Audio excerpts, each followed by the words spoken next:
Hello, I'm Jim Grefer, and I'd like to take you way back to April 1864. The United States is 3 years into the Civil War.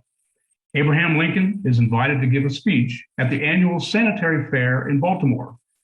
A carnival type event is both a respite from the war and an opportunity to honor the Union soldiers. His short speech is about liberty. Quoting Lincoln, "The war has never had a good definition for liberty, and the American people are badly in want of one." He goes on, "We all declare for liberty, but in using the same word, we do not all mean the same thing." Now, what Lincoln and his audience would think about at that time was obvious, but now it's 160 years later, and we're still in want of a good definition for freedom. In a highly relevant example, a young man in full battle gear, complete with body armor, military-style semi-automatic rifle, a shotgun, and a bag full of ammo, walked casually through a Georgia supermarket. The customers, all in full panic, ran out of the store and called 911.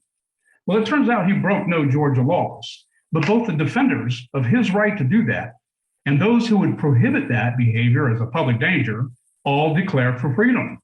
So we're still in want of a good definition for freedom.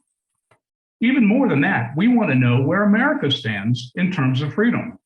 Are we more free or less free than we were 240 years ago? Or how about 140 years ago? Are we more free or less free than the other countries in the world? Well, how about just the wealthy, industrialized countries of the world? And finally, we want to know what are the factors that make a country more or less free. One major contender as a factor is democracy. Are countries that are more democratic more free or less free than other countries? And what does it mean for a country to be more or less democratic than another country? Is America a democracy, or as is often said, is it a republic?